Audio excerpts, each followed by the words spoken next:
The Old Man's Garden. There was once an old man who tended a garden on a hillside overlooking the sea.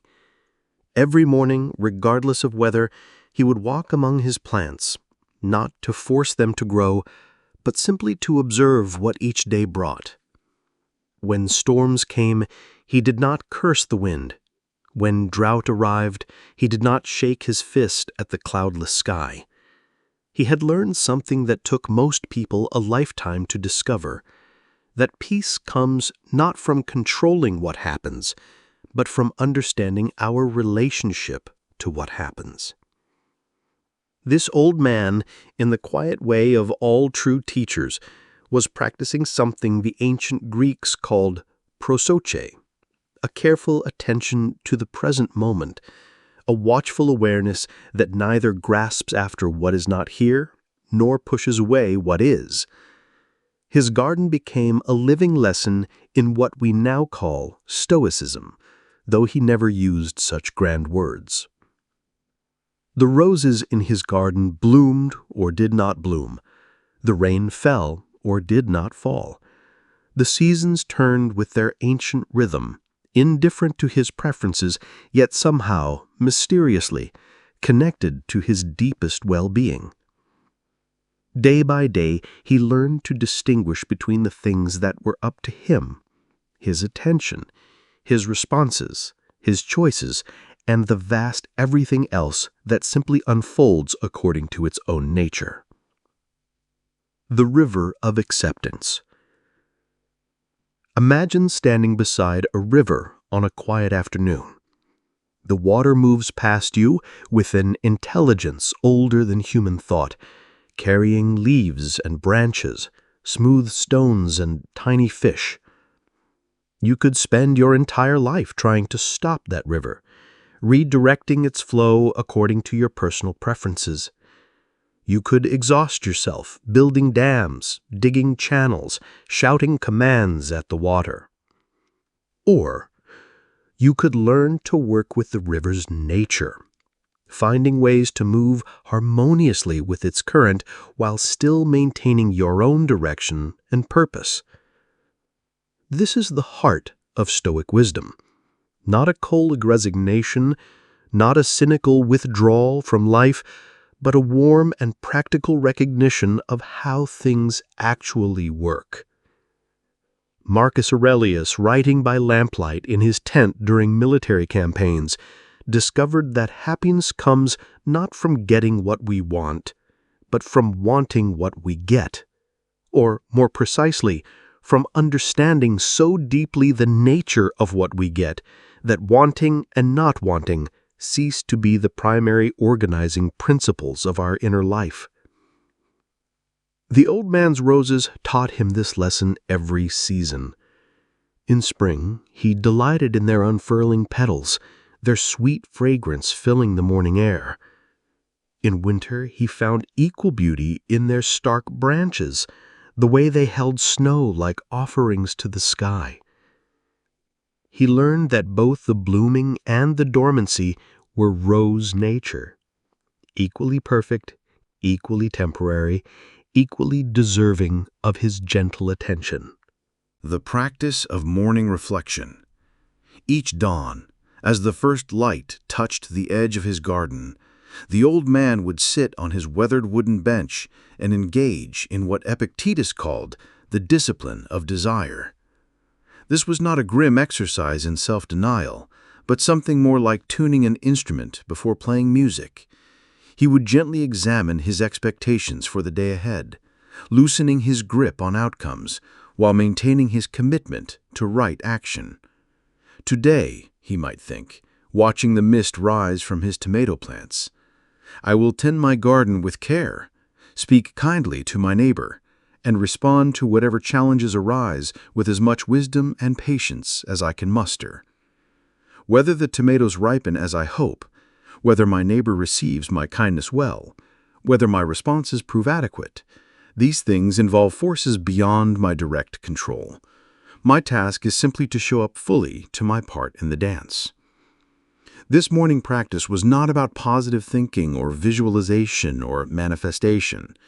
It was about something subtler and more sustainable, learning to place his energy and attention where they could actually make a difference, while releasing the mental and emotional strain of trying to micromanage the universe. Years passed.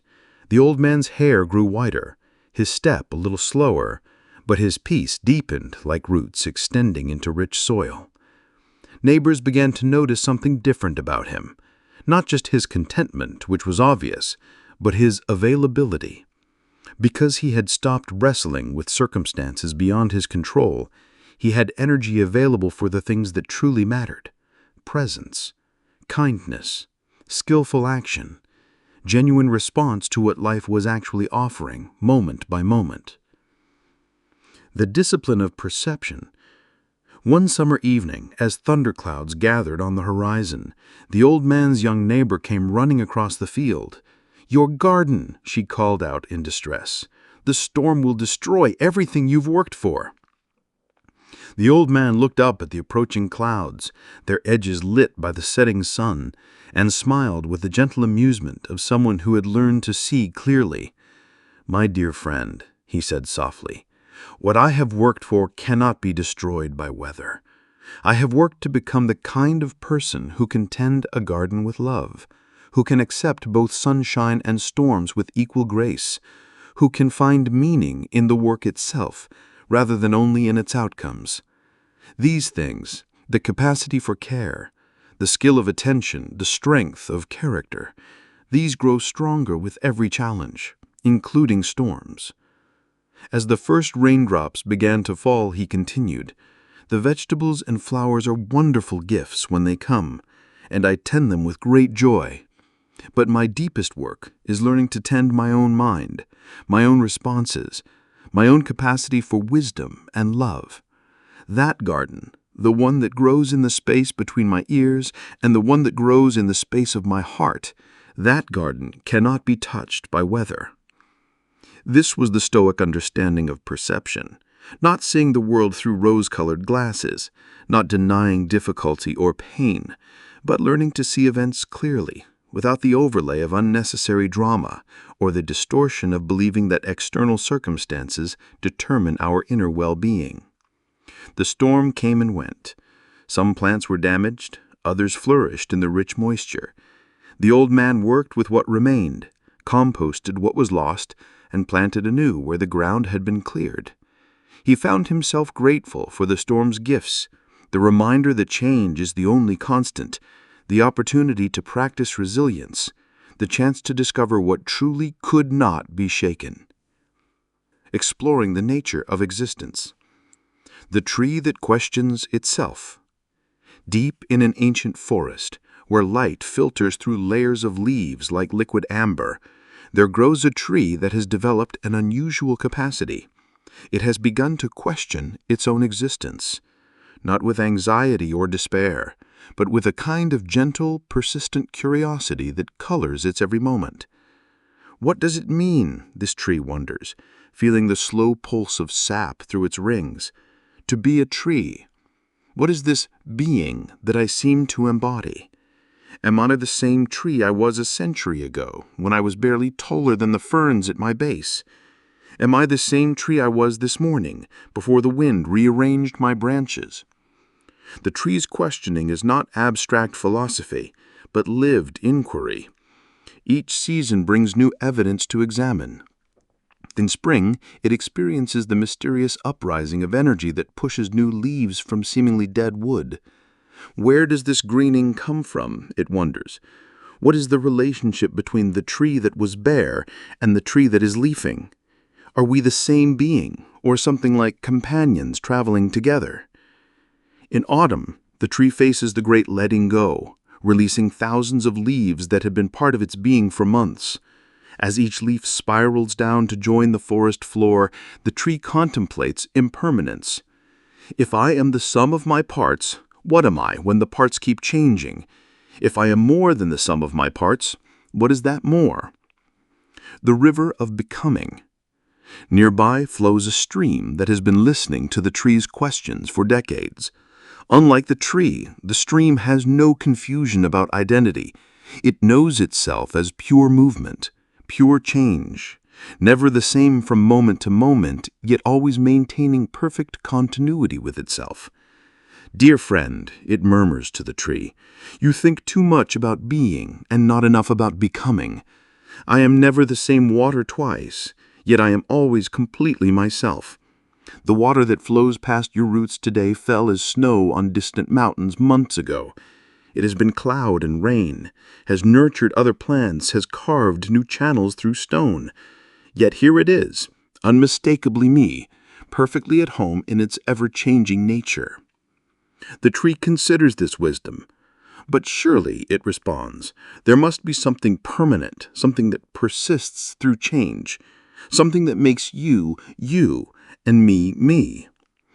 The stream laughs with the sound of water over smooth stones.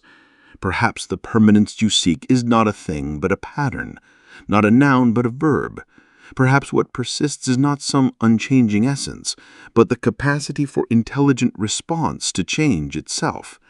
You remain tree not because anything about you stays the same, but because you continue to do treeing with such consistency and grace." The conversation of existence. As seasons cycle past, the tree and stream develop an ongoing dialogue about the mystery of existence. They are joined by other forest inhabitants, a family of owls who hunt by night and sleep by day, experiencing the world in rhythms completely different from the tree's solar schedule. A colony of mushrooms that fruit briefly in fall but maintain vast underground networks year-round, teaching lessons about the invisible infrastructure of being. An old boulder, granite worn smooth by millennia, that offers the perspective of geological time. Each brings their own questions and insights to the forest symposium. The owls wonder about consciousness. What makes awareness different from mere response to stimuli? Is there something it is like to be a tree, a stream, a mushroom, a stone? And if there is, what is that something like? The mushrooms speak of interconnection, of the vast web of communication that runs beneath the forest floor. We are neither one organism nor many. We are a kind of distributed being, a conversation made of living matter. Through our networks, the trees share resources, communicate dangers, coordinate their responses to changing conditions. Perhaps what you call individual existence is really participation in this larger conversation. The boulder offers the perspective of deep time. I have watched this forest grow from grassland to the complex ecosystem you see today. I have seen ice ages come and go, climate shifts that transformed everything.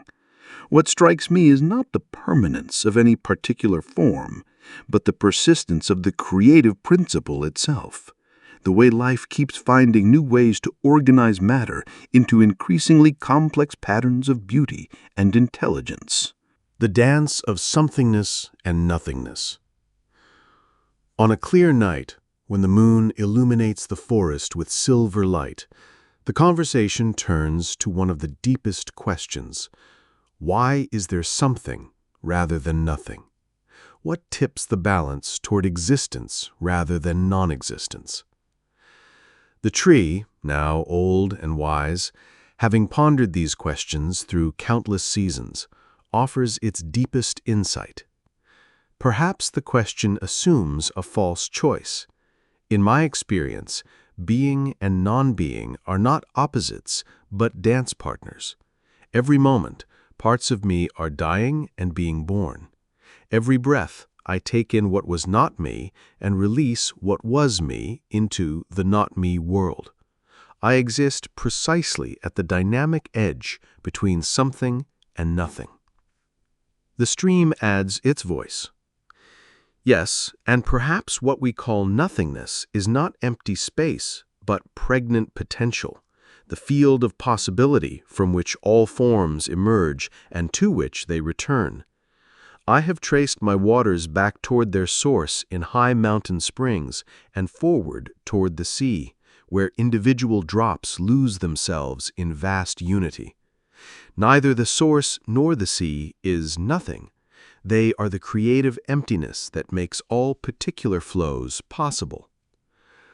The mushrooms contribute their own understanding. In our life cycle, we exist sometimes as visible fruiting bodies, sometimes as invisible underground networks, sometimes as spores dispersed on wind, sometimes as dormant potential waiting for the right conditions.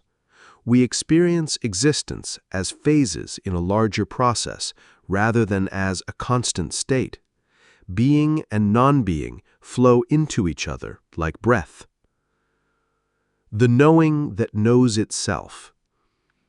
As dawn approaches, painting the forest in shades of rose and gold, the philosophical dialogue deepens into something beyond words. The tree realizes that its capacity to question its own existence is itself the most mysterious aspect of being, the strange loop of consciousness aware of itself, the mirror that somehow reflects its own reflecting. I think, says the tree with growing wonder, that the deepest mystery is not what existence is, but that there can be something that knows it exists. Somehow, the universe has organized itself in such a way that parts of it, like me, like you, like the humans who sometimes walk through our forest, can contemplate the whole. We are the cosmos thinking about itself, questioning itself, marveling at itself. The stream murmurs agreement. And perhaps this self-aware dimension of existence is not separate from the physical processes we see around us, but their natural flowering. Perhaps mind is what matter does when it becomes complex enough, aware enough, integrated enough. As the sun rises, birds begin their morning songs, and the forest stirs to life around them. The tree settles into a deep knowing that transcends the questions that started its philosophical journey. The questioning itself was existence exploring itself, being investigating being, the one reality playing all the parts in its own cosmic drama. The tree continues to grow, its roots drinking from the stream, its leaves dancing with wind and light, its entire being a celebration of the miraculous fact that anything exists at all, and that this anything can know and wonder at its own existence. Consciousness and the nature of mind. The lake that reflects everything. High in the mountains, cradled between peaks that have watched over the valley for thousands of years, lies a lake of extraordinary stillness. Its surface is so smooth, so perfectly transparent, that it seems less like water and more like liquid sky. This lake has developed, through centuries of quiet observation, a profound understanding of what it means to be aware. Every morning, as the first light touches the water, the lake reflects the world with perfect clarity. Clouds drift across its surface, mountains stand inverted in its depths, birds fly through both the sky above and the sky below. Yet the lake itself remains unchanged by what it reflects. It holds the image of fire without burning, mirrors storms without becoming turbulent, reflects the entire drama of weather and season while maintaining its essential nature as pure, clear awareness. I am, it contemplates in its wordless way. The strangest thing, I am nothing but transparency, yet in that transparency everything appears. I have no color of my own, yet I show all colors with perfect fidelity. I have no form of my own, yet every form finds expression in my depths. What am I exactly? The visitor's question. One autumn day, a human traveler arrives at the lake's shore, seeking solitude and reflection after a period of great confusion in her life. She has been struggling with questions about her own mind, her own consciousness, feeling lost in the maze of her own thoughts and emotions. Sitting on a sun-warmed boulder at the water's edge, she speaks aloud to herself, not knowing that the lake listens, with the kind of attention that water has perfected over millennia. "I don't understand my own mind," she says, watching ripples spread from where a leaf has touched the surface. "I sometimes feel like I'm nothing but a stream of thoughts and memories and reactions with no solid self underneath. Other times I feel like I'm the one watching the thoughts and memories and reactions, somehow separate from them. Which is true? Am I my thoughts, or am I the thinker of thoughts? Am I my experiences, or am I the experiencer of experiences?" The lake, in its vast patience, begins to offer its teaching, not in words, which it has never learned, but through the gentle demonstration that it has been performing every moment of its existence. The teaching of perfect reflection. As the woman sits in contemplation, she gradually becomes aware of what the lake is showing her. The water reflects her face, but it is not her face. It holds the image of the mountains, but it is not the mountains. Clouds pass through its depths, but they are not clouds. They are reflections of clouds. Yet these reflections are not separate from the lake. They arise in the lake, exist in the lake, and dissolve back into the lake. The lake is simultaneously empty of all these forms and full of their perfect manifestation. "Ah," she whispers, beginning to understand, "you're showing me something about consciousness, aren't you? About how awareness works." The lake continues its wordless teaching. A fish swims through the reflected sky in its depths, creating ripples that momentarily distort the mirrored mountains. The reflection changes, but the lake itself remains unaffected. The fish is neither the lake nor separate from the lake. It is the lake expressing itself as fish experience. The woman watches her own thoughts as they rise and fall in the mirror of her awareness. A memory surfaces. Her grandmother's hands teaching her to knead bread. The thought appears in consciousness, like a cloud appearing in the lake, vivid and real, but somehow not identical with consciousness itself.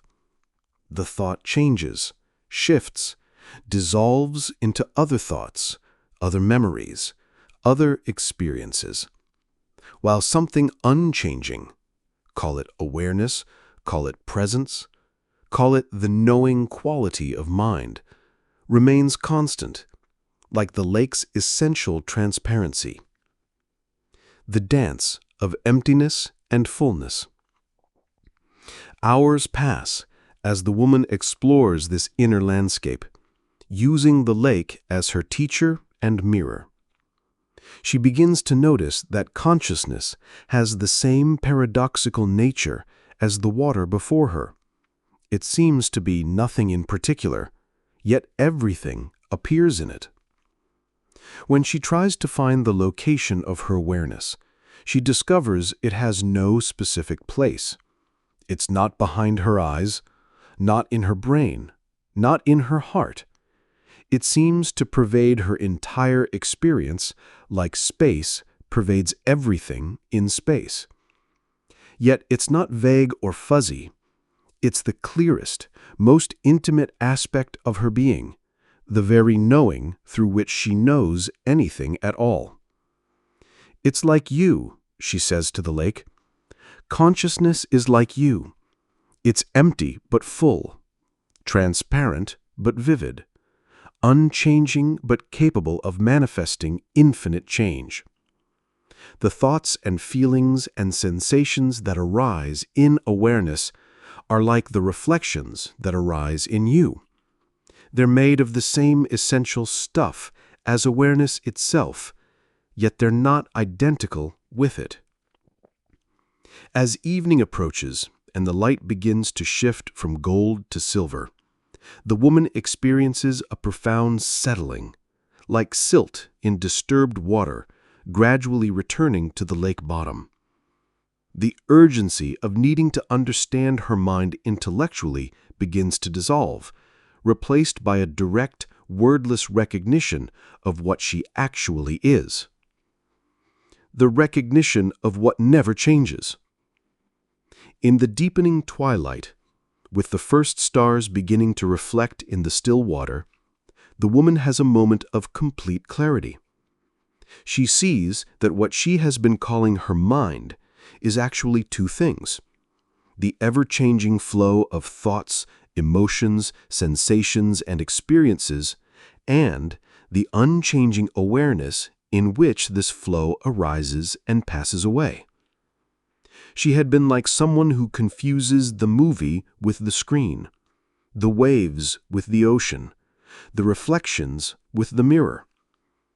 All her confusion had come from identifying herself exclusively with the changing content of consciousness, rather than recognizing herself as consciousness itself, the open, aware space in which all content arises and passes away. But this recognition doesn't make her feel empty or meaningless. Instead, it's like discovering that she is much larger than she had imagined. She is not just the small, anxious person struggling with thoughts and problems.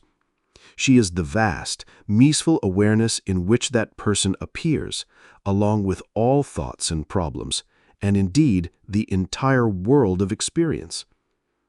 The lake, sensing her recognition, seems to deepen its teaching.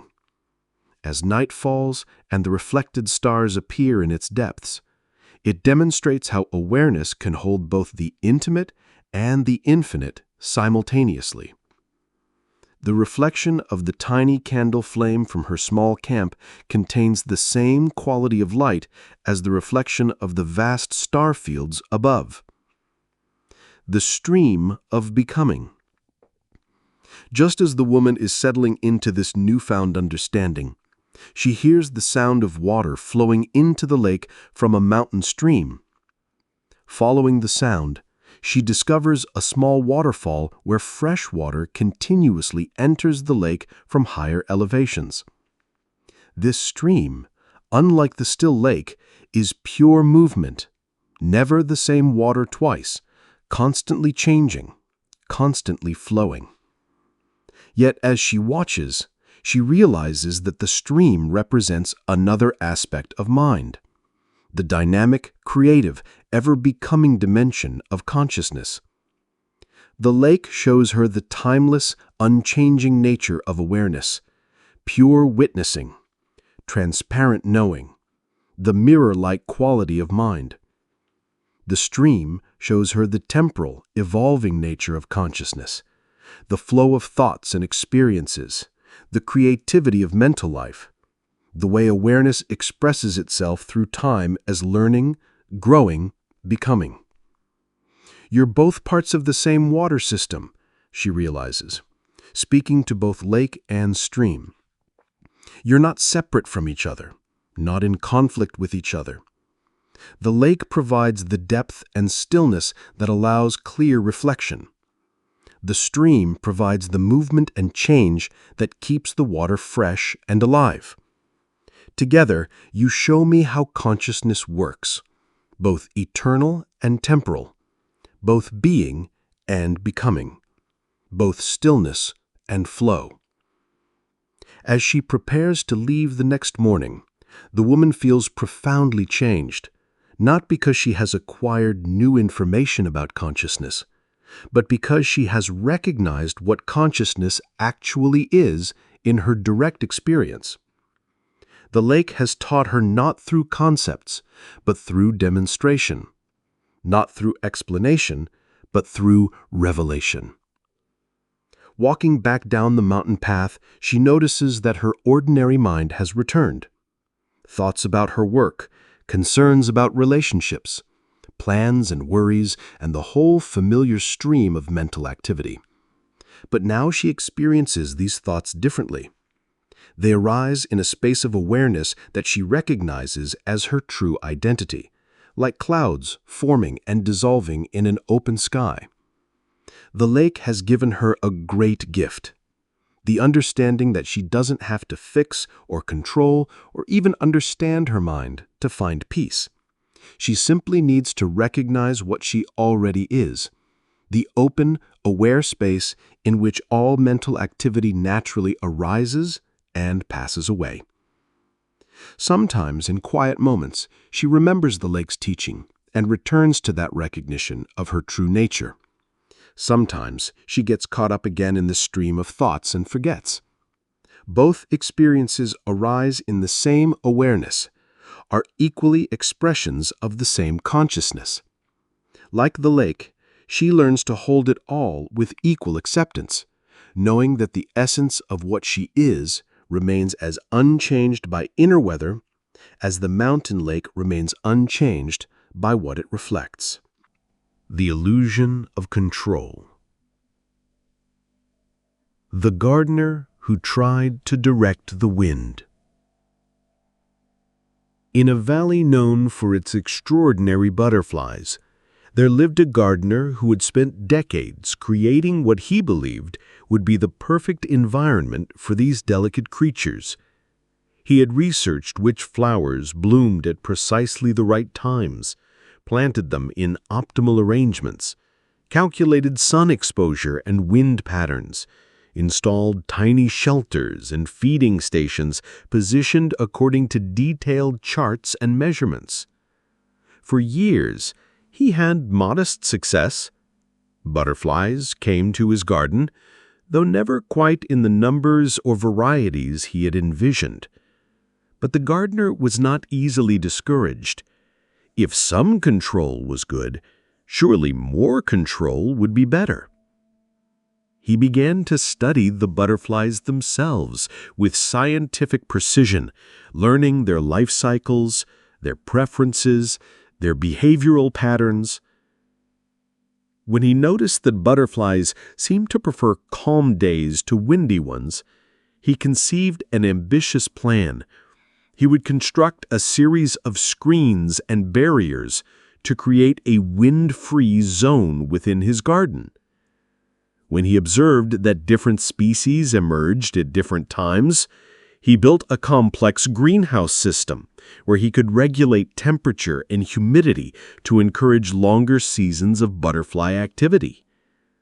The more elaborate his systems became, the more disappointed he grew with the results.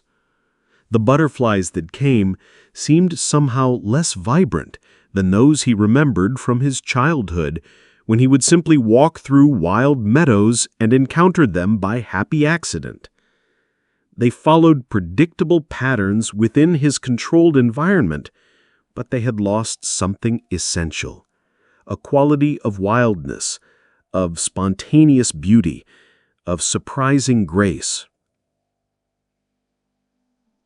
The lesson of the cocoon. One spring morning, the gardener discovered something that would begin to change his understanding forever. In a corner of his garden that he had left relatively untended, he found a chrysalis attached to an ordinary milkweed plant. Here was his chance to witness and assist the miracle of metamorphosis directly. He constructed a small protective enclosure around the chrysalis, monitored its temperature, carefully documented each day's changes. As the time for emergence approached, he prepared his camera, his notebooks, his measuring instruments.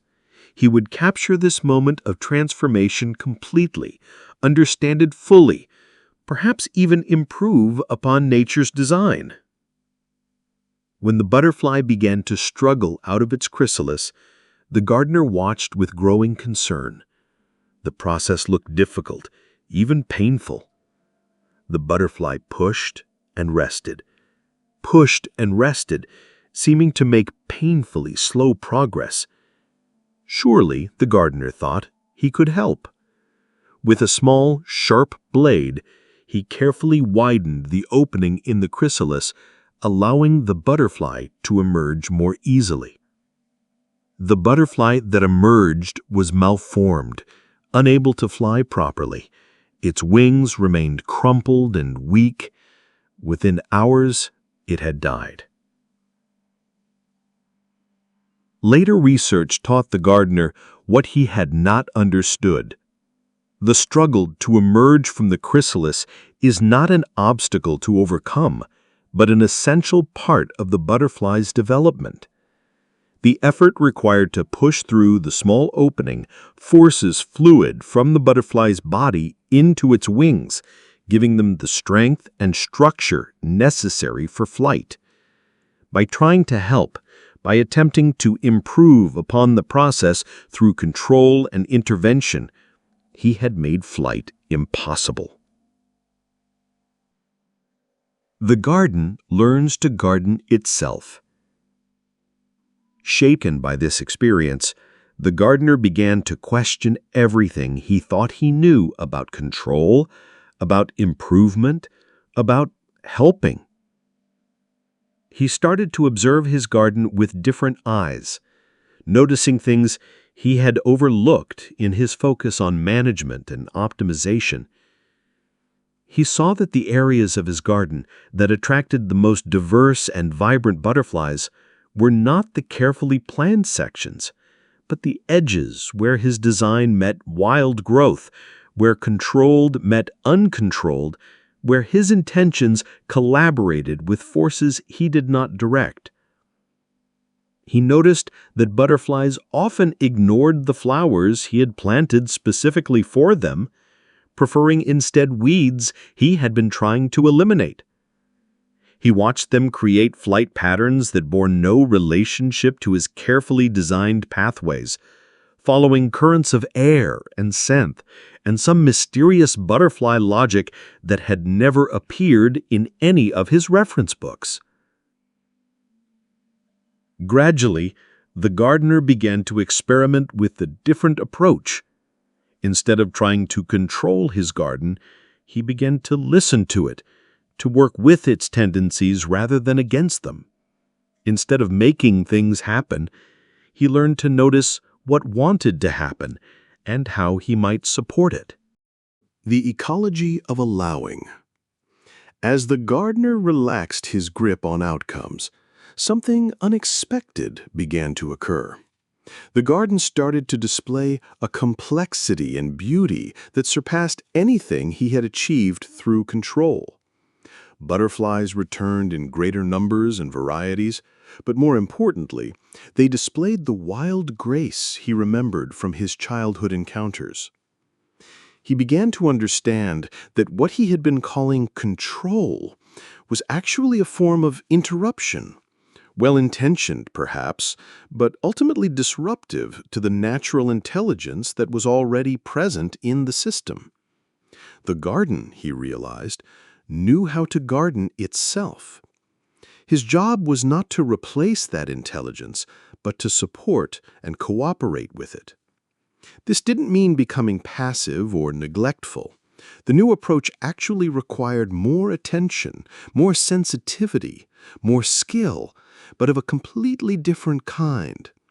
Instead of the skill of domination, he developed the skill of collaboration. Instead of the attention of surveillance, he cultivated the attention of communion. He learned to read the subtle signals that indicated what the garden needed, not what he thought it should need, but what it was actually asking for. Sometimes this meant watering, sometimes pruning, sometimes simply staying away and allowing processes to unfold without interference. When pests appeared, instead of immediately reaching for controls and interventions, he watched to see how the garden's own systems responded. Often, he discovered, problems that seemed serious resolved themselves through the garden's natural balancing mechanisms. Predatory insects appeared, resistant plant varieties thrived, ecosystem adjustments occurred that were far more elegant and sustainable than anything he could have designed. The butterfly teachers. The butterflies themselves became his greatest teachers in the art of letting go. He watched them navigate his garden with what seemed like perfect trust in forces beyond their control. Riding air currents they did not create, finding flowers through senses he could barely imagine, timing their life cycles to seasonal rhythms that operated on scales far larger than individual butterfly decisions. Yet within this larger context of non-control, each butterfly exercised perfect agency. They chose which flowers to visit, how long to linger, which paths to follow. Their freedom was not freedom from the larger patterns of wind and weather and seasonal change, but freedom within those patterns. The freedom of conscious participation in something larger than themselves. One afternoon, sitting quietly in his garden, the gardener experienced a profound recognition. He realized that his relationship with the butterflies was a perfect metaphor for his relationship with life itself. All his efforts to control outcomes, to force life to conform to his preferences, had been like building wind barriers in the valley. Well-intentioned, but ultimately counterproductive. Like the butterflies, he could make choices, could respond intelligently to circumstances, could care deeply about outcomes while holding lightly to his attachment to those outcomes. He could participate fully in life while recognizing that the larger patterns of existence operated according to intelligence much vaster than his individual understanding. The art of responsive action. This recognition led to what the gardener came to think of as the art of responsive action. Learning to act from alignment with what is, rather than from resistance to what is. This was not passivity or resignation, but a more skillful kind of engagement, like learning to sail with the wind rather than against it. In his garden, this meant responding to what each moment actually offered, rather than trying to make each moment conform to predetermined plans. When drought came, instead of fighting it with massive irrigation systems, he selected drought-resistant plants and discovered beauty in the silver-green palette they created. When unusual rains arrived, instead of worrying about disrupted schedules, he observed what thrived in the extra moisture and adjusted his plantings accordingly. The butterflies flourished in this environment of responsive partnership.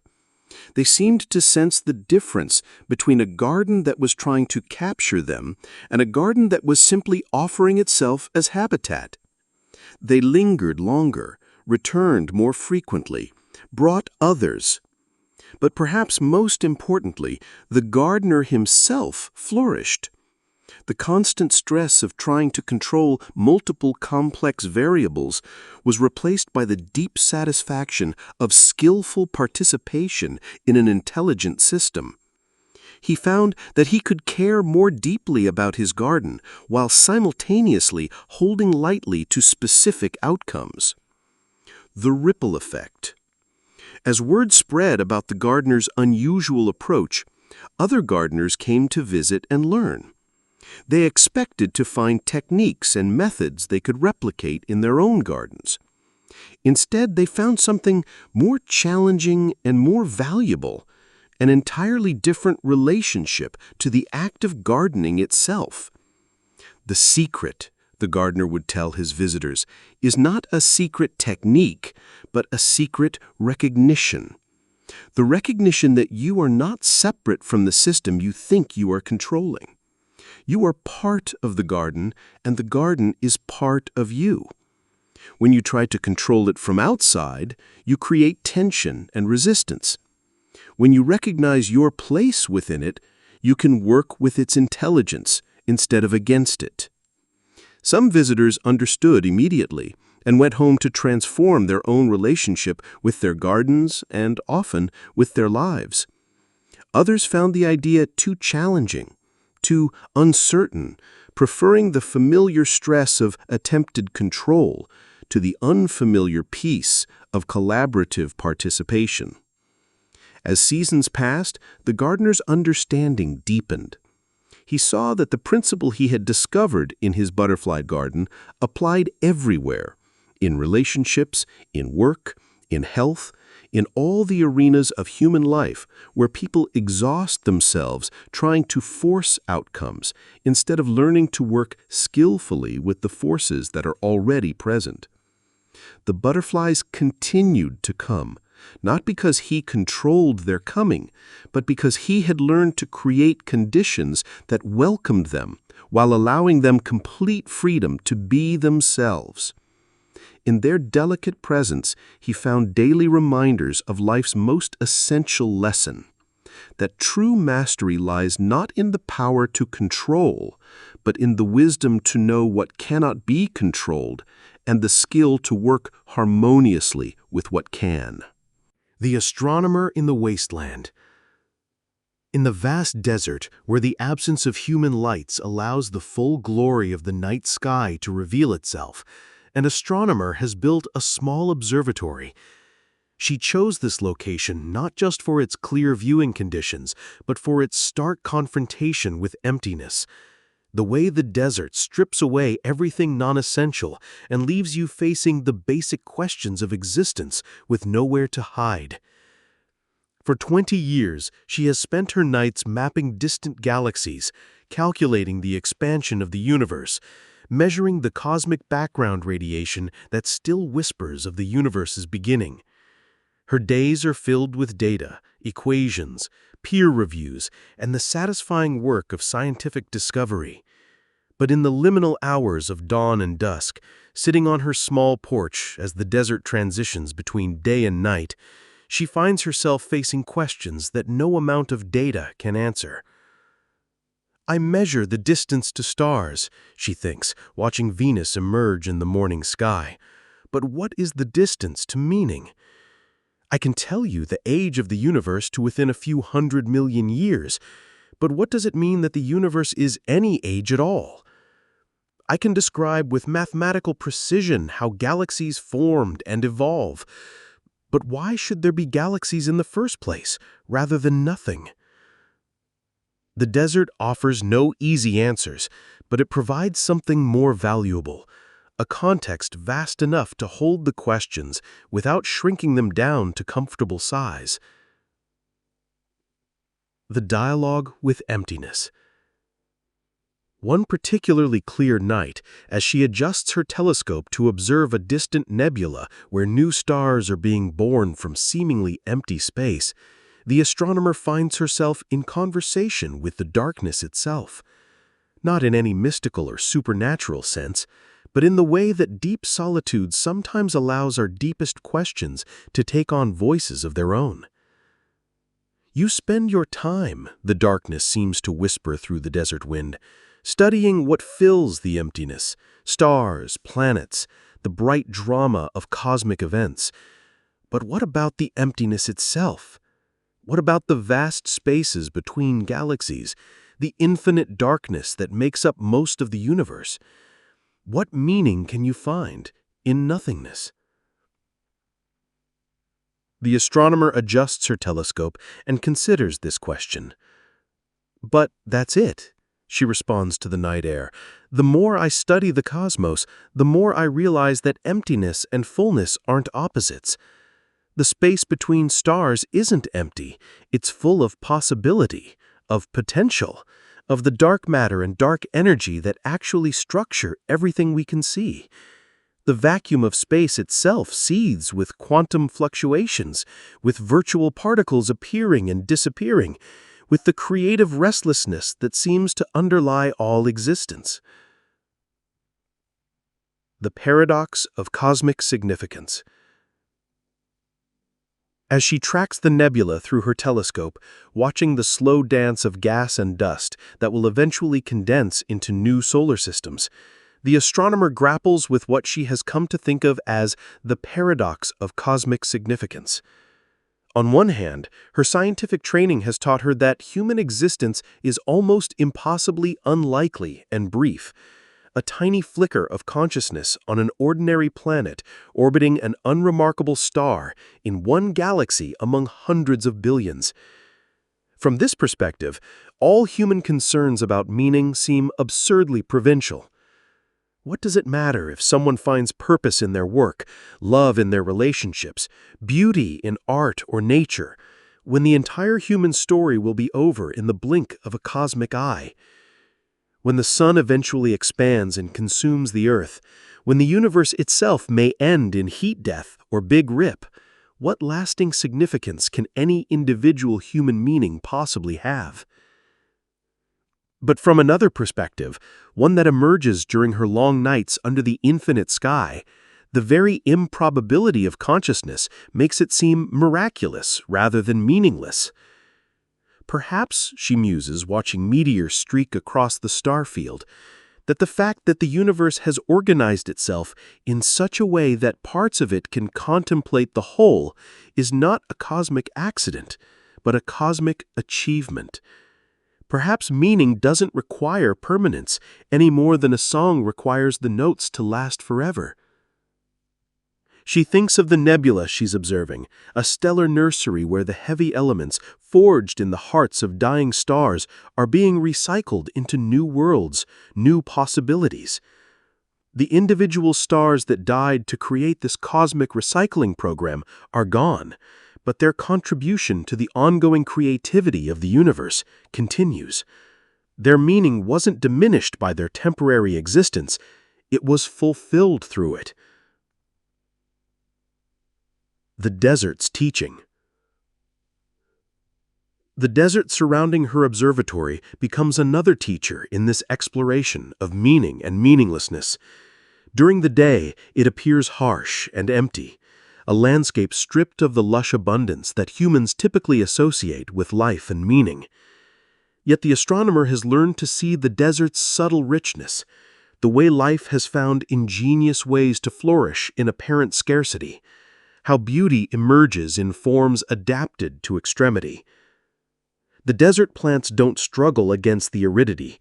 They have evolved to find meaning and purpose within it. The barrel cactus doesn't bemoan the lack of daily rainfall, but has developed the capacity to store precious water for months. The desert flowers don't apologize for blooming briefly. They burst into extraordinary color for their short season, creating meaning through intensity rather than duration. Maybe meaning isn't something we find lying around in the universe like a lost object waiting to be discovered. Maybe meaning is something that emerges from the interaction between consciousness and experience, not imposed from the outside, not inherent in things themselves, but arising from the relationship between awareness and experience. The night of the meteor storm. One August evening, the annual Perseid meteor shower peaks with unusual intensity. The astronomer turns off her telescope and simply lies on a blanket in her courtyard, watching the sky fill with streaking lights. Each meteor represents the death of a tiny piece of cosmic debris burning up in Earth's atmosphere. Yet these deaths create some of the most beautiful displays the night sky offers.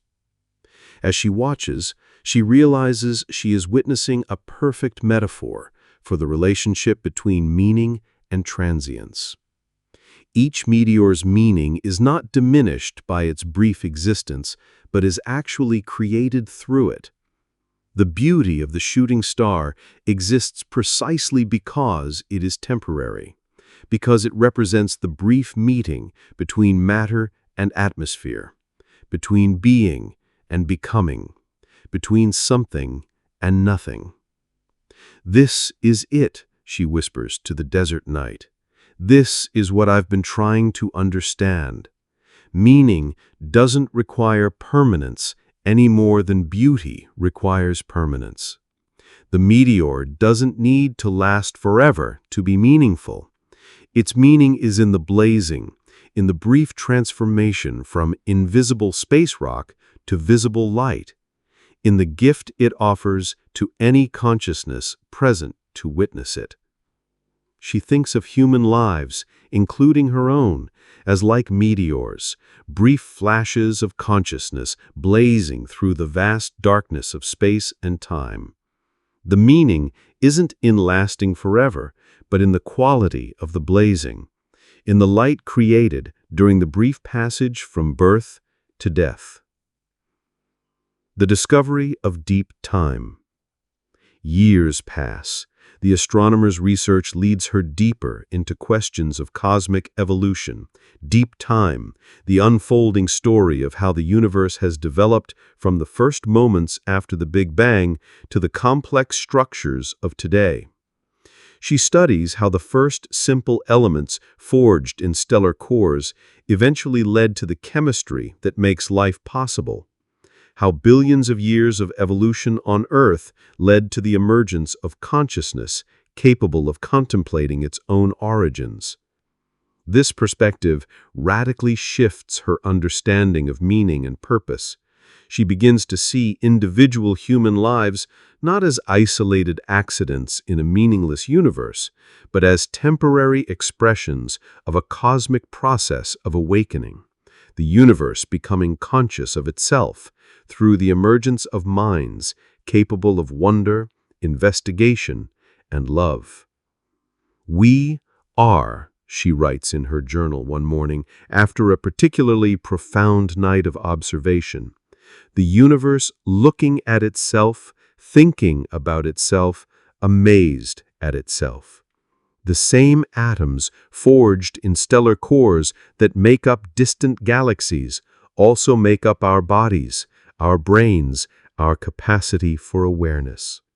We are not separate from the cosmos, studying it from outside. We are the cosmos, studying itself from inside." This recognition doesn't solve the ultimate questions of why anything exists at all, but it transforms her relationship to those questions. The mystery of existence doesn't diminish meaning, it deepens it. The fact that she can't fully understand why there is something rather than nothing doesn't make her own existence less significant. It makes it more miraculous. The conversation with mortality. As the astronomer ages, spending decades in dialogue with the desert night, she begins to face more directly the ultimate horizon of individual meaning, death. Her own mortality, once an abstract concept, becomes an increasingly concrete reality. She watches her body change, notices her energy shift, feels the approach of her own personal Big Bang in reverse, the eventual dissolution of the temporary pattern of organization that has been her individual existence. Rather than filling her with despair, this confrontation with finitude clarifies her understanding of meaning. She realizes that much of human suffering around questions of purpose comes from demanding that individual meaning be cosmic in scale and eternal in duration. But why should it be? Why should the meaning available to a temporary pattern of consciousness need to match the scale of the universe or the duration of deep time? A song, she thinks, watching Orion rise in the winter sky, doesn't become meaningless when it ends. A friendship doesn't lose its value when circumstances separate the friends. Love doesn't become pointless because the lovers eventually die. The meaning is in the experience itself, in the quality of awareness and response and care that consciousness brings to its temporary engagement with existence. The gift of perspective. In her final years in the desert observatory, the astronomer synthesizes her decades of scientific study with her contemplative inquiry into meaning and purpose. She develops what she comes to think of as the gift of perspective, the ability to hold both the cosmic view and the intimate view simultaneously, to see human existence as both infinitesimally small in the context of deep space and deep time, and infinitely precious as the universe's own capacity for self-awareness. She teaches visitors who come to use her observatory that the apparent conflict between meaning and meaninglessness dissolves when we stop demanding that meaning be something other than what it is. Meaning doesn't require cosmic significance or eternal duration. It emerges from the interaction between consciousness and experience, from the capacity of awareness to respond to existence with wonder, care, creativity, and love. The universe, she tells a young graduate student who has come to study under her, is under no obligation to provide us with ready-made meaning. But it has provided us with something even more remarkable, the capacity to create meaning through our responses to existence. Every moment of genuine wonder, every act of authentic care, every experience of beauty or love or understanding, these are meaning being born, right here, right now, in the ongoing conversation between consciousness and cosmos. On her last night at the observatory, before age finally requires her to move to a place with more medical support, the astronomer sits one final time under the desert sky. The same stars that witnessed her first night of questioning still shine overhead, though she now knows that even they are temporary, that stellar evolution will eventually transform this entire region of the galaxy. But the transience doesn't diminish the beauty or the meaning.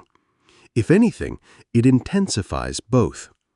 The brief meeting between her consciousness and the cosmos, played out over decades of desert nights, has been its own kind of meaning, not because it will last forever, but because it has been fully lived, fully experienced, fully appreciated while it lasted. The desert wind carries the scent of sage and the promise of dawn. The astronomer closes her eyes and feels herself part of the vast cosmic story, a temporary eddy in the flow of space and time, a brief flame of awareness in the darkness, a note in the universe's ongoing song of becoming. It is enough. It is more than enough. It is everything. The Loom of Experience. In a mountain village where ancient traditions still guide daily life, there lives a weaver whose craft has become a meditation on the deepest patterns of existence. Her loom sits by a window that looks out on terraced gardens where her neighbors grow the cotton and flax that will become the threads of her creation. But the weaver works with more than plant fibers. She works with the very tensions and contradictions that make life both challenging and beautiful. Each morning, as she settles at her loom, she contemplates the paradox that enables her craft. Weaving requires opposing forces, the warp threads stretched tight against the loom, the weft threads that cross and recross them, creating pattern through the marriage of tension and flexibility, structure and freedom, constraint and creativity. How like life, she muses, watching her shuttle carry thread over and over again in the ancient rhythm that has created textiles for thousands of years. Everything meaningful emerges from the dance between opposites, not the victory of one over another, but their collaboration, their mutual dependence, their creative synthesis. The student's question. One day, a young philosopher arrives in the village, fleeing the confusion of academic debates that have left her feeling fragmented and lost. She has spent years studying different philosophical schools, each offering compelling but apparently contradictory approaches to life's fundamental questions. How, she asks the weaver, can I integrate all these different ways of understanding? The Stoics say, accept what you cannot control. The existentialists say, create your own meaning. The Buddhists say, release attachment. The rationalists say, trust reason. The mystics say, transcend thinking altogether. They can't all be true, can they? How do I choose? The weaver continues her work, the shuttle moving steadily back and forth while she considers how to respond to this familiar anguish. She has seen many young seekers arrive in the village carrying the burden of philosophical either-or thinking, believing they must choose one truth and reject all others. "Watch my loom," she says gently. "See how the threads run in opposite directions. The warp threads stretched vertically, holding the structure stable. The weft threads move horizontally, creating the pattern and design. What would happen if I decided that only vertical threads were true and eliminated all horizontal ones?"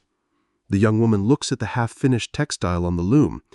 "There would be no fabric, just a collection of separate strings." "Exactly. And what if I kept only horizontal threads? The same thing, no structure to hold them together." The weaver nods. "The different philosophical approaches you've studied are like different directions of thread in the great weaving of wisdom. Each has its own integrity, its own truth, its own essential function, but they become most beautiful and most useful when they're integrated, when they work together to create patterns that neither could create alone."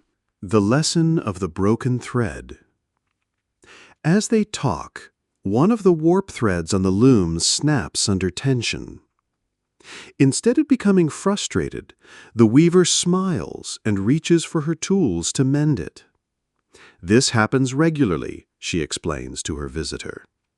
"The threads are under constant stress, and occasionally one gives way. But look, this doesn't ruin the fabric.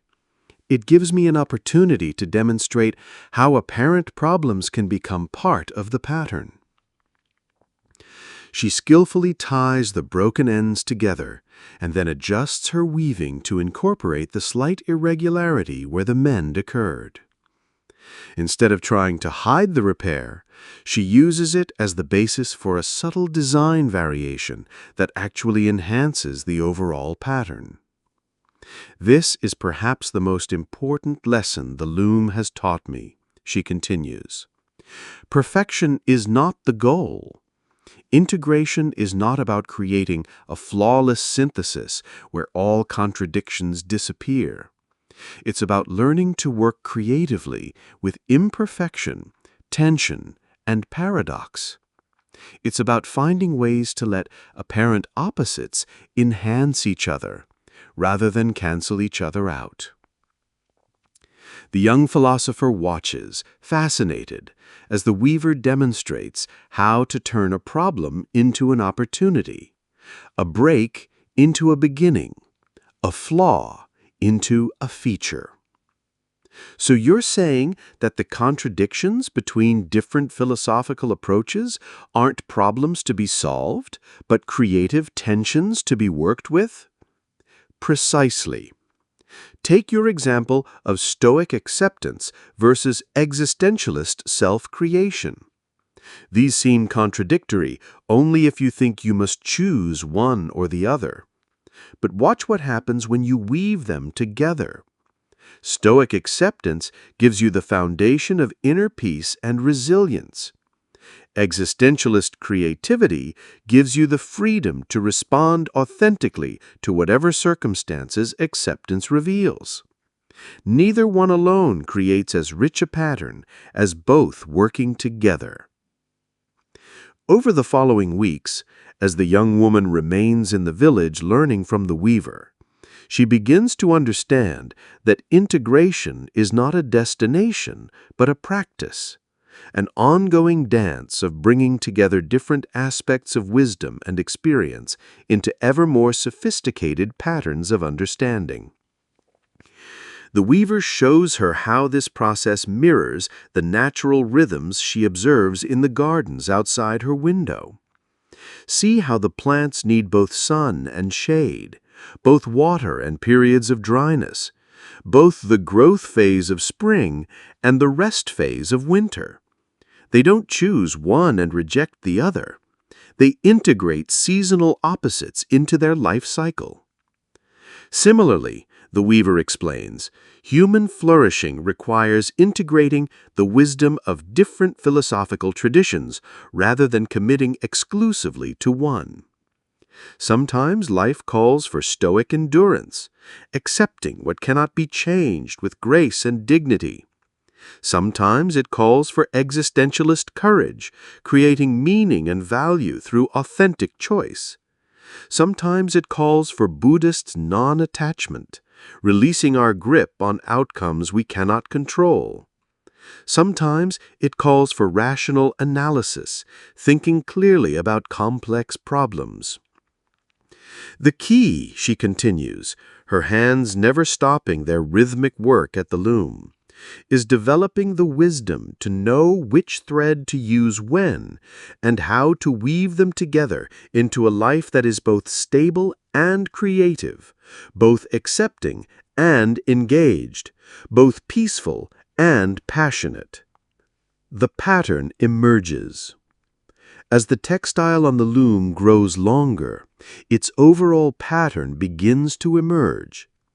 What had seemed like random individual decisions about which thread to use where reveals itself as part of a larger design, complex but coherent, varied but unified, full of subtle relationships and beautiful surprises. The young philosopher begins to see her own life this way. The different philosophical insights she had been treating as competitive alternatives start to appear as complementary aspects of a larger wisdom. Her capacity for rational analysis doesn't conflict with her openness to mystical experience. It provides a different kind of thread that can be woven together with spiritual insight to create richer understanding. Her appreciation for Stoic tranquility doesn't negate her existentialist commitment to authentic choice. It provides the inner stability that makes truly free choice possible. Her Buddhist practice of non-attachment doesn't eliminate her capacity for passionate engagement. It allows her to engage fully without being crushed when outcomes differ from preferences. "I'm beginning to see," she tells the weaver one evening as they sit watching sunset paint the mountains in shades of rose and gold, "that the goal isn't to become a Stoic or an existentialist or a Buddhist or a rationalist. The goal is to become a complete human being who can draw on any of these approaches as the situation requires." The weaver nods approvingly. "Now you're beginning to understand what the loom has been trying to teach us both. Integration is not about finding the one true philosophy that makes all others unnecessary.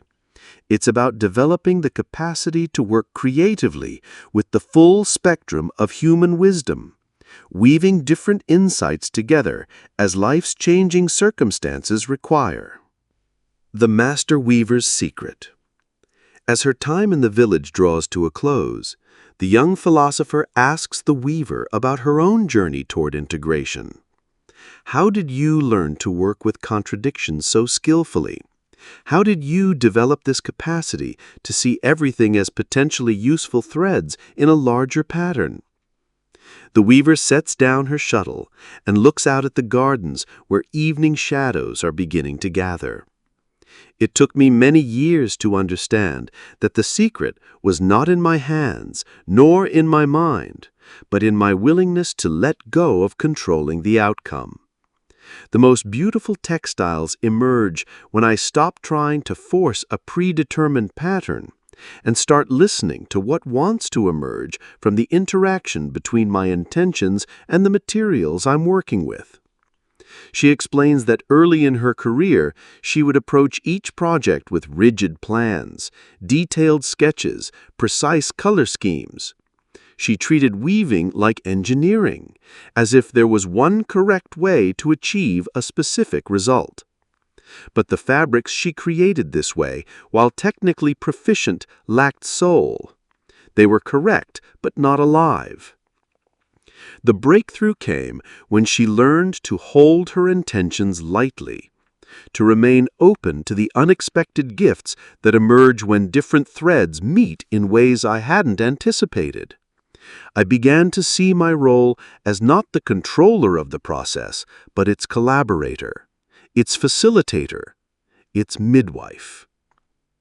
This shift in approach, she explains, transformed not only her weaving, but her entire relationship with life. I stopped trying to make my life conform to some predetermined pattern and started paying attention to what wanted to emerge from the meeting between my deepest values and whatever circumstances presented themselves. Instead of seeing obstacles as problems to overcome, I began seeing them as new threads to incorporate into an ever-evolving design. The living philosophy. On her last morning in the village, the philosopher helps the weaver remove the completed textile from the loom. As they spread it out in the morning sunlight, she sees the full pattern for the first time, an intricate mandala-like design where geometric precision dances with organic flow, where bold colors harmonize with subtle gradations, where structure and freedom create beauty together. This is what integration looks like, the weaver says, running her hand over the smooth surface of the cloth. Not the elimination of difference, but the creative orchestration of difference. Not the victory of one approach over others, but the collaborative dance of multiple approaches. Not perfection, but wholeness, which includes imperfection, tension, mystery, and ongoing change. The young woman understands that she is looking at more than a piece of fabric. She is looking at a visual metaphor for what a life of philosophical integration might look like. Complex but coherent, challenging but sustainable, honoring both tradition and innovation, both individual expression and universal patterns. As she prepares to leave the village and return to her studies, she carries with her not just intellectual understanding, but embodied wisdom. She has learned to think of herself less as a collector of philosophical positions and more as a weaver of wisdom, someone who can work creatively with the full spectrum of human insight as life's changing circumstances require. The loom remains by the window, ready for the next project, the next pattern, the next opportunity to transform separate threads into unified beauty. The weaver continues her daily practice, her meditation in fiber and color, her ongoing exploration of how apparent opposites can dance together to create something neither could achieve alone.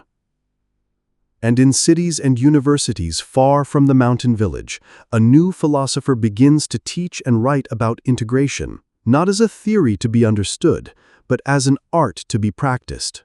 Not as a problem to be solved, but as a dance to be danced. One thread at a time, one choice at a time, one moment at a time, in the endless, beautiful, challenging work of weaving a life. The journey without destination. The mountain that teaches walking. High in the Himalayas, there exists a mountain that pilgrims have been climbing for over 1,000 years. Unlike other sacred peaks that promise enlightenment at their summit, this mountain offers something different. It teaches the art of walking itself, the practice of moving through life with wisdom and grace, regardless of where the path leads. The mountain has no official name in any modern language, though locals call it the Teacher of Steps, or sometimes the mountain that shows the way by walking.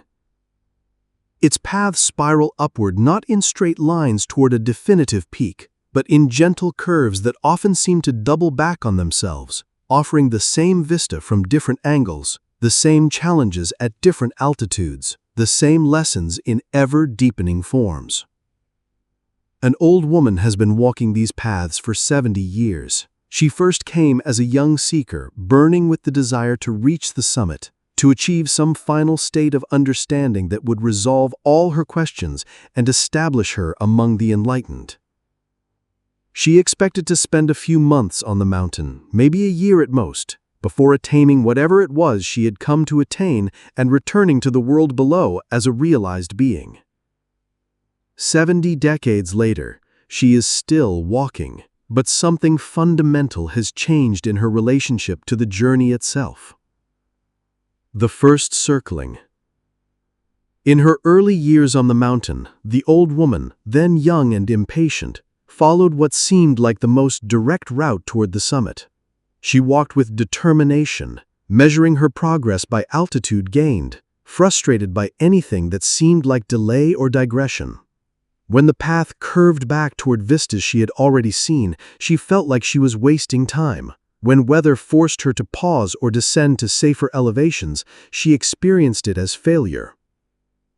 She met other climbers during this phase, some even more driven than she was, pushing forward through dangerous conditions rather than accepting delays, or others who seemed to have given up entirely, camping permanently at low elevations and claiming they had found what they were looking for. Neither approach felt right to her, but she couldn't articulate why. The breakthrough came during her 3rd year on the mountain, when a sudden storm forced her to take shelter in a cave she had passed many times before but never entered. Sitting in the dim light, waiting for the weather to clear, she began to notice things she had missed in her hurried passages. The way water had carved intricate patterns on the rock face, the small ecosystem of plants and insects that thrived in the cave's protected environment, the quality of silence that was different from any silence she had encountered at lower altitudes. "I have been walking past my life," she realized with a shock that reverberated through her entire being. "I have been so focused on reaching some imaginary destination that I have been missing the actual journey that is happening right here, right now, step by step." The art of sacred repetition. This recognition transformed her relationship to the mountain's spiral paths. Where she had previously seen repetition as monotony or failure to progress, she began to understand it as the mountain's teaching method.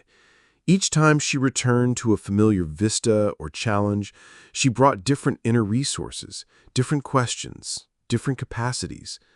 The mountain itself hadn't changed, but her ability to receive its teachings had deepened. She began to notice that the spiral structure of the paths created a unique kind of learning, not linear accumulation of knowledge, but recursive deepening of understanding.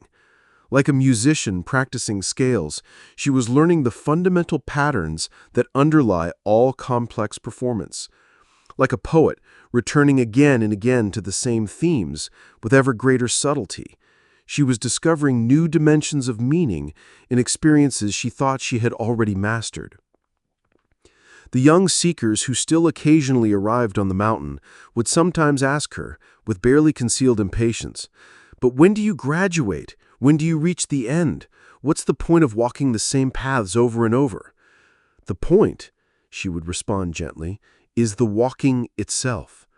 The point is becoming the kind of person who can walk these paths with wisdom, with presence, with responsiveness to whatever each step requires. The mountain is not a problem to be solved, but a partner to dance with.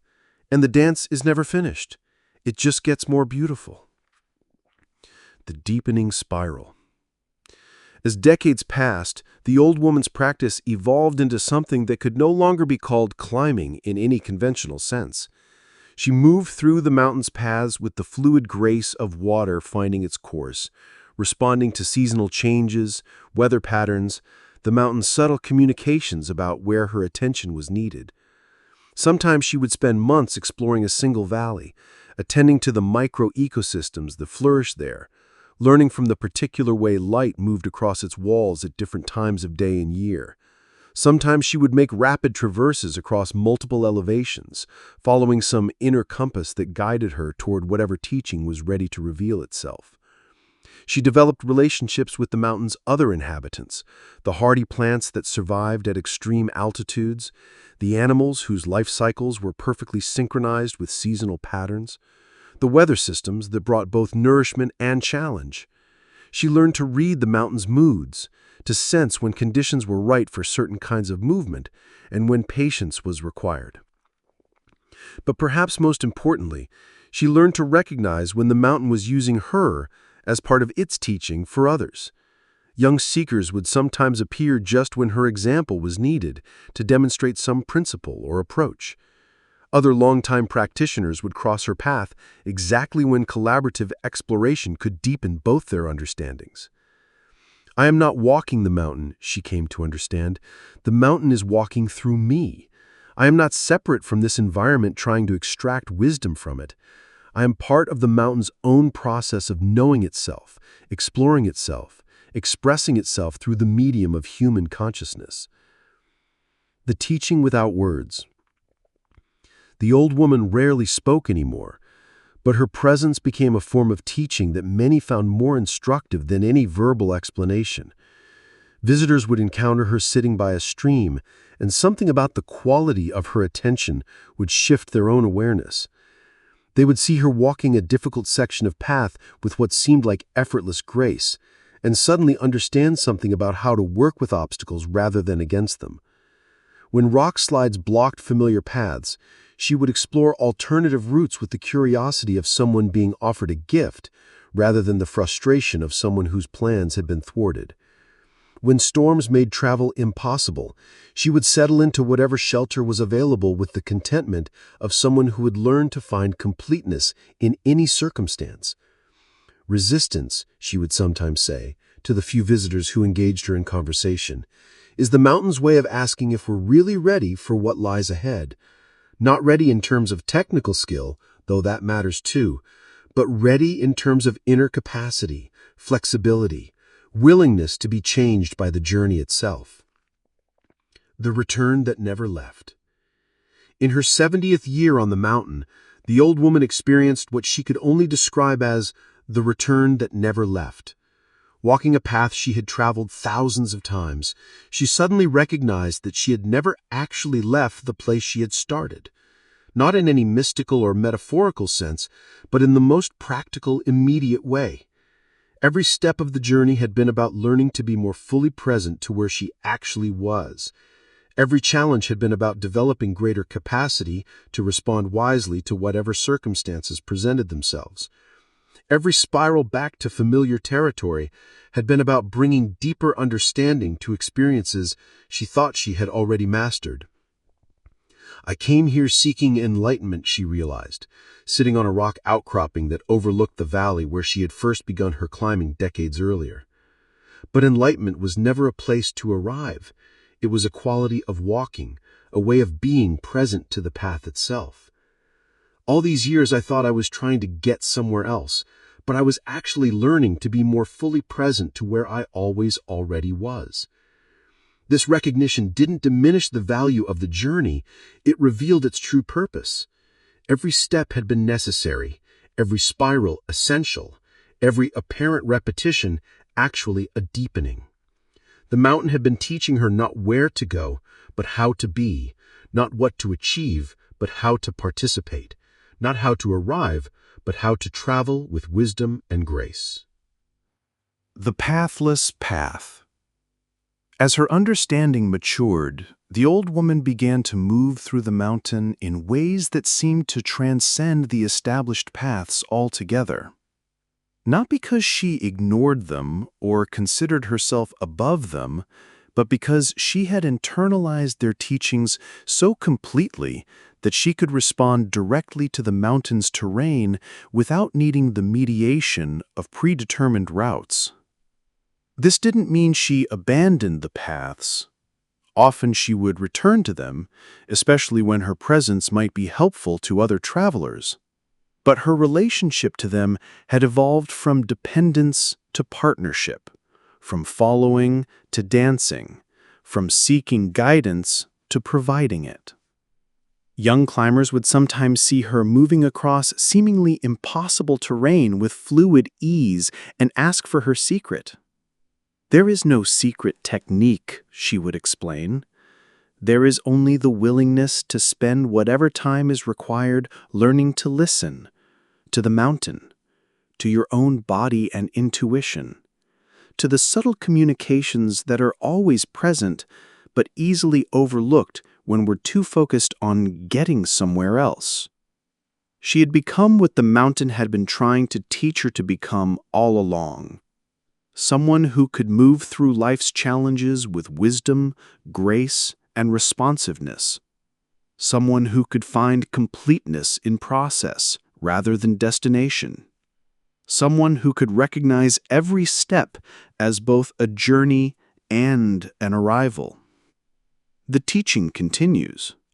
In her final years on the mountain, the old woman understood that her role was shifting from student to teacher, though in a way that maintained the humility and openness that had made her learning possible. She had not graduated from the mountain's curriculum. She had become part of its faculty, part of its ongoing exploration of how consciousness can develop wisdom through embodied practice.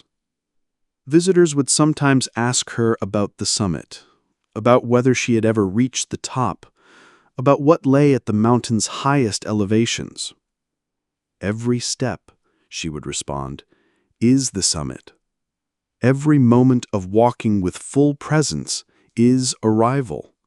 The mountain's highest teaching is not found at any particular altitude, but in the quality of attention we bring to wherever we happen to be.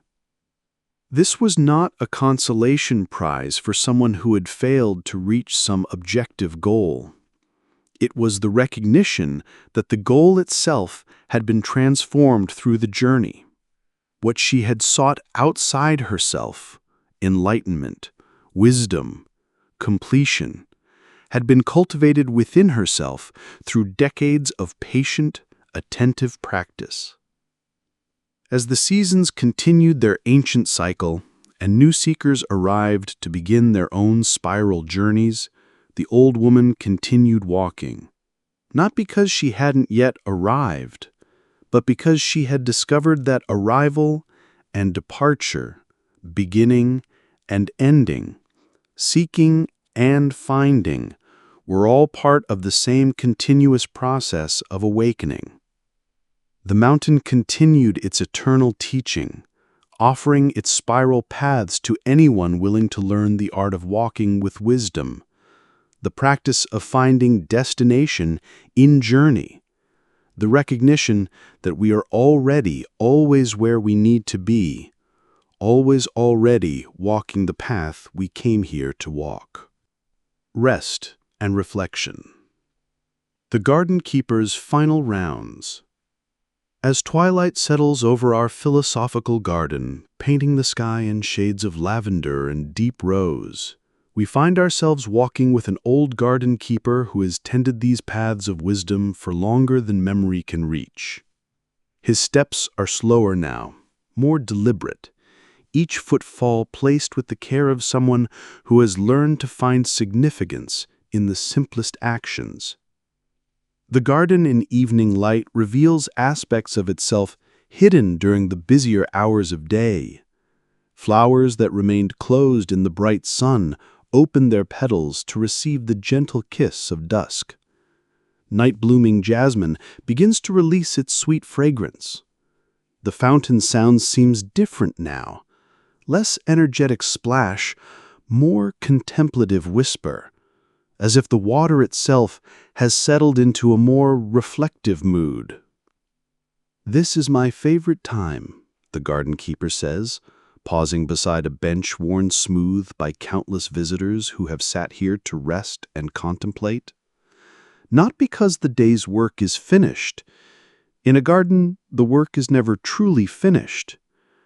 But because evening teaches us something essential about completion that has nothing to do with having finished everything.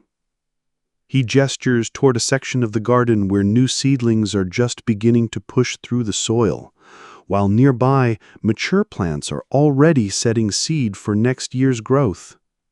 See how completion and beginning exist side by side, how ending and starting are not opposites, but partners in the same dance. Evening light reveals this truth more clearly than the harsh clarity of noon. The Wisdom of Twilight. A small group of visitors has gathered for the garden keeper's evening rounds, drawn by something in his manner that suggests deeper teachings are available in these quieter hours. They walk with him through paths they may have traveled earlier in the day, discovering that familiar sights reveal new meanings in the gentle light of dusk. In daylight, he explains, stopping beside a rose bush whose blooms seem to glow with inner fire in the slanted rays of the setting sun. We see things clearly, but perhaps too sharply. We focus on details, on problems to solve, on goals to achieve. Evening light softens the edges, reveals relationships, shows us how apparent opposites work together, how different traditions of wisdom can enhance rather than contradict each other. The practice of grateful attention. As full darkness approaches and the garden's automatic lighting system begins to illuminate the main pathways with soft, warm light, the garden keeper leads them to a section where vegetables grow alongside flowers. Tomatoes heavy with fruit, beans climbing their poles, lettuce leaves tender in the cool air. The Stoics taught that every moment offers us a choice. We can meet each experience with resistance or with acceptance, with complaint or with gratitude. This choice doesn't depend on circumstances. It depends on the quality of attention we bring to whatever circumstances we find ourselves in. He offers the tomatoes to his companions, inviting them to taste the concentrated sunshine, the earth's minerals, the gardener's care, the plant's generous offering of itself. When we eat with full attention, he explains, we participate in the great web of giving and receiving that sustains all life. We remember that we are not separate from nature, but part of its continuous exchange of energy and nourishment. The simple act of eating these tomatoes in the gathering darkness becomes a communion with the cycles of growth and harvest, with the partnership between human intention and natural process that creates abundance. The sweetness on their tongues carries with it the essence of summer, the promise of future harvests, the accumulated wisdom of seeds that have been saved and planted by countless generations of gardeners. Lessons from the Compost Pile. Their evening walk takes them to a less picturesque but equally important part of the garden, the compost area, where kitchen scraps and fallen leaves are slowly transforming into rich, dark soil. Even in the dim light, they can see steam rising from the active pile, evidence of the decomposition process that turns waste into nourishment. This perhaps is the garden's most important teaching, the garden keeper says, using a long fork to turn the pile, releasing the girthy scent of transformation. Nothing is truly lost. What appears to be ending is always also beginning. What seems like decay is actually creation in another form. The night garden's secret life. As their eyes adjust to the deeper darkness, the garden keeper leads them along paths now illuminated only by subtle solar lights that mark the way without overpowering the night. This is when the garden reveals its secret life, he whispers, the life that continues when most humans are asleep, when the obvious activity of day gives way to subtler forms of growth and relationship. They pause to listen to sounds usually masked by daytime activity, the rustle of small creatures in the undergrowth, the distant hoot of an owl, the gentle whisper of wind through leaves. Night teaches us about the forms of intelligence that operate below the threshold of ordinary awareness, the garden keeper explains. Plants continue their conversations through chemical signals we cannot perceive. Mycorrhizal networks in the soil share nutrients between distant trees. The garden's community life continues, invisible to us, but no less real.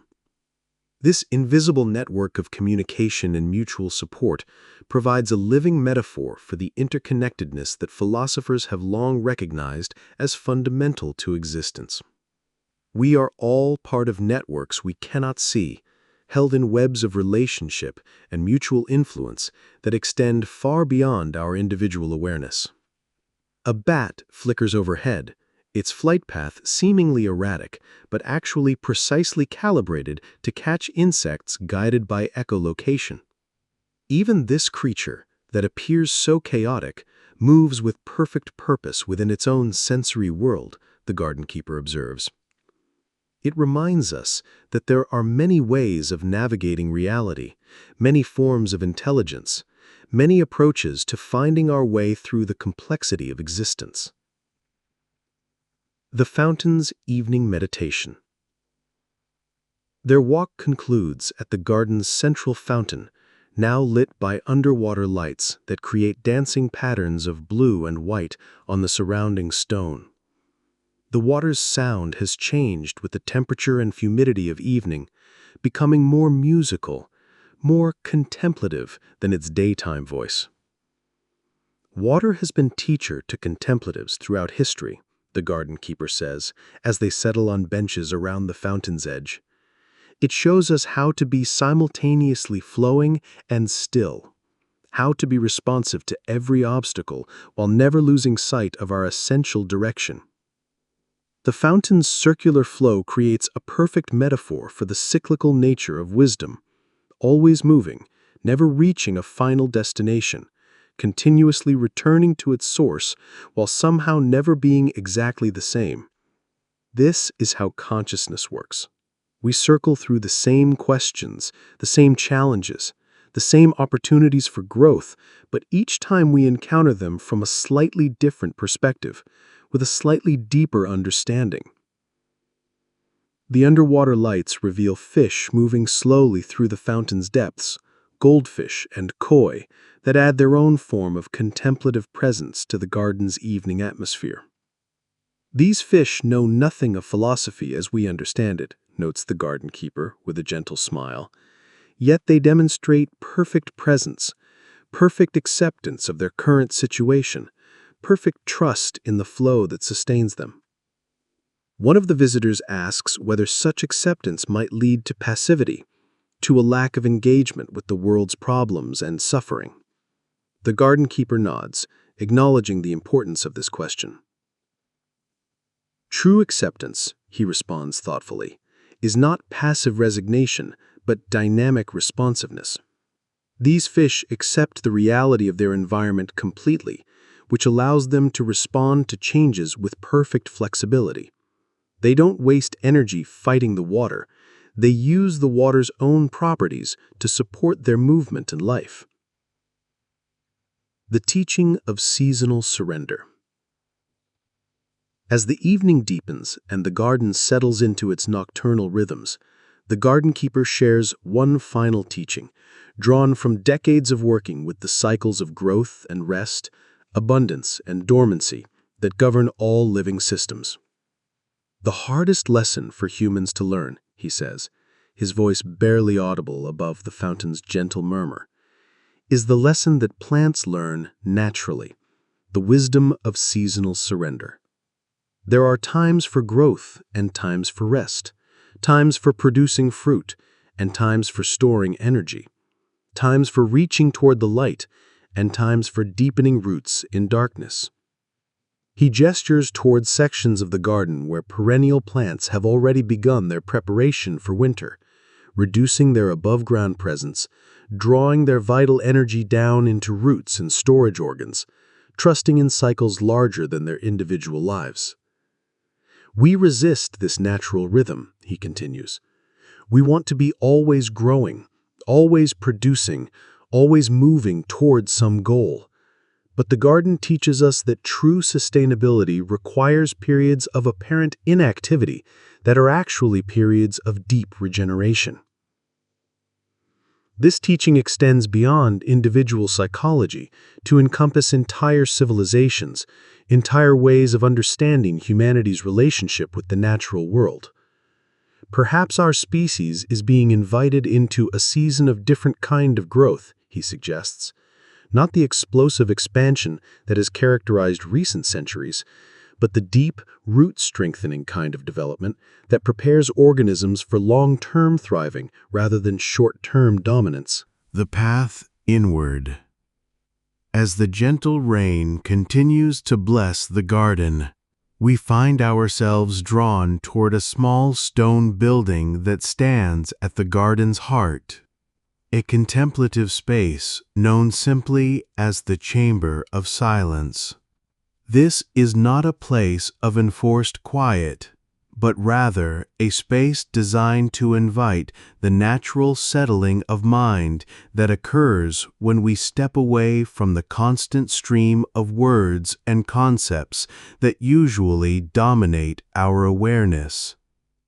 The chamber's entrance is marked by two ancient olive trees whose branches have grown together overhead, creating a natural archway.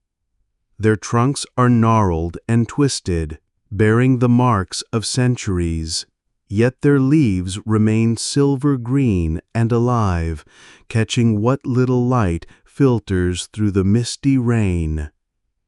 These trees, whispers the garden keeper as we pause beneath their canopy, have witnessed empires rise and fall, have seen countless seekers pass through this doorway. They teach us that endurance comes not from rigidity, but from flexibility, not from avoiding storms, but from learning to bend without breaking. As we cross the threshold into the chamber, our footsteps naturally become softer, our breathing deeper. The space itself seems to encourage reverence, not through artificial solemnity, but through a quality of presence that has been cultivated over decades of quiet use. The Architecture of Stillness.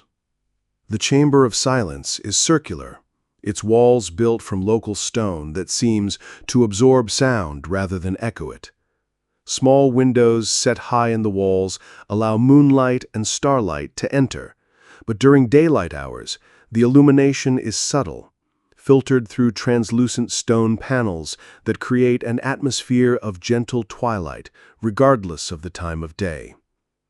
At the chamber's center stands a simple fountain, smaller than the one in the garden outside, its water flowing so quietly it's more felt than heard. A subtle vibration in the air, a barely perceptible movement that draws the eye and soothes the nervous system.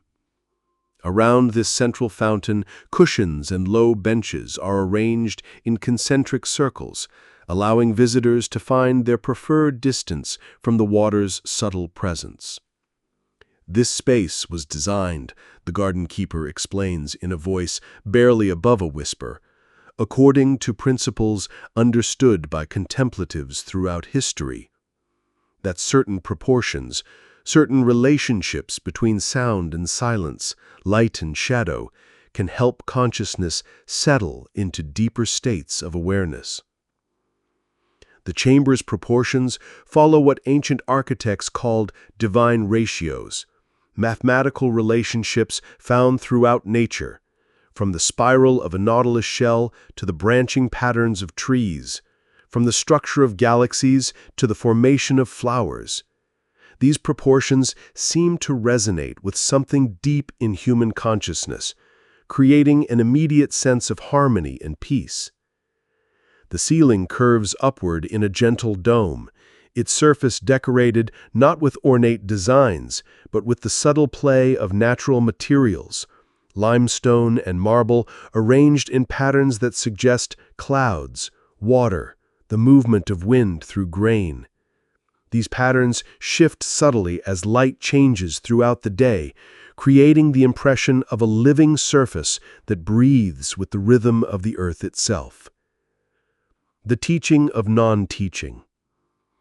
As we settle into the chamber's embracing quiet, the garden keeper offers what he calls the teaching of non-teaching, guidance that points toward understanding rather than filling the mind with new information.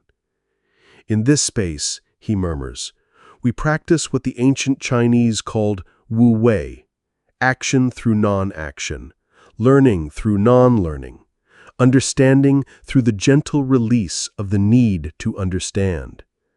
This is not about becoming passive or disengaged, but about discovering the active quality of receptive awareness. The chamber holds this paradox beautifully. It is clearly designed and intentionally created, yet it feels utterly natural, as if it had grown from the earth rather than been constructed by human hands. This balance between intention and naturalness reflects something essential about the spiritual life: the recognition that genuine growth requires both effort and surrender, both discipline and spontaneity. The Stoics spoke of this balance as living according to nature, but they didn't mean nature as opposed to culture. They meant recognizing that human consciousness, at its deepest levels, operates according to the same principles that govern all natural processes: cycles of activity and rest, periods of growth and integration, the constant interplay between stability and change. The chamber seems to embody these principles in its very structure.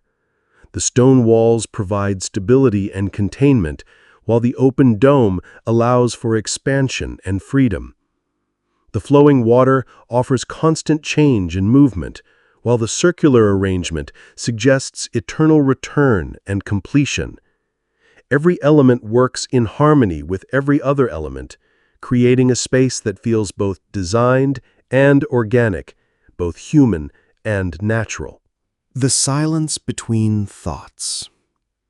In the chamber's profound quiet, we become aware of something usually hidden beneath the constant chatter of mental activity. The silence between thoughts, the spacious awareness in which all mental activity arises and passes away. This is not empty silence, but pregnant silence, alive with potential, like the pause between a question and its answer, between one movement of music and the next. This silence, the garden keeper breathes, his words seeming to emerge from and dissolve back into the quietude that surrounds us, is not the absence of something, but the presence of everything. It's what mystics have always pointed toward when they spoke of the divine, what philosophers have indicated when they discussed the absolute, what scientists approach when they contemplate the quantum field from which all particles emerge. The chamber's fountain provides a perfect meditation object. Its movement so subtle it requires relaxed attention to perceive, its sound so quiet it seems to arise from within our own consciousness rather than from an external source. Focusing on this gentle flow, we discover that concentration and relaxation are not opposites, but partners in the dance of awakened awareness. As we sit in this profound stillness, breathing naturally, allowing our attention to rest in the present moment without grasping after any particular experience, we begin to understand experientially what philosophers have long recognized intellectually: that the ordinary mind's constant seeking for satisfaction in external conditions is like trying to cup water in our hands. The harder we grasp, the more quickly it flows away. The chamber's circular walls seem to contain our scattered attention gently, like cupped hands holding water with just the right pressure, firm enough to provide support, light enough to allow natural flow. This architectural metaphor becomes a living teaching about the quality of attention that allows genuine peace to emerge. The fountain's gentle murmur demonstrates this principle perfectly. Its sound is neither loud nor soft, neither important nor unimportant. It simply is, offering itself as a support for attention without demanding anything in return.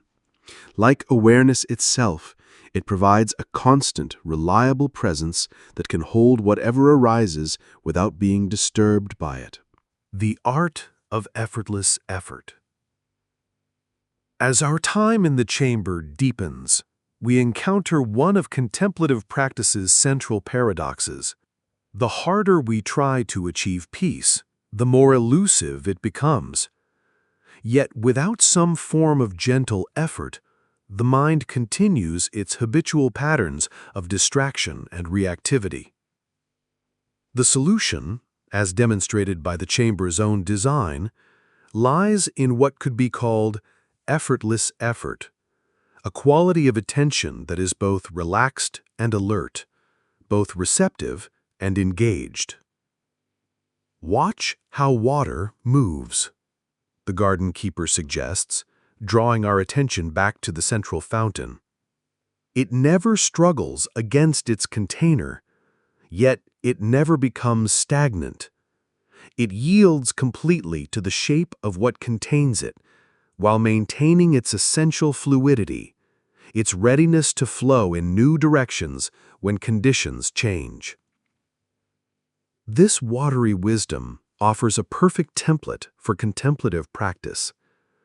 We learn to yield completely to the present moment, whatever it contains, while maintaining our essential aliveness, our capacity to respond freshly to whatever arises. This is the middle way that contemplatives throughout history have discovered, the balanced approach that allows consciousness to settle into its natural state of clear, compassionate awareness. The chamber supports this discovery through its very structure. The circular walls seem to contain our attention gently, preventing it from scattering in all directions, while the open ceiling allows the mind to expand naturally skyward, preventing any sense of constriction or limitation. We feel simultaneously held and free, supported and unrestricted. The integration of opposites. In the profound silence, we begin to understand something that can only be glimpsed intellectually in ordinary states of consciousness, that the opposites which seem to define our experience are actually complementary aspects of a deeper unity.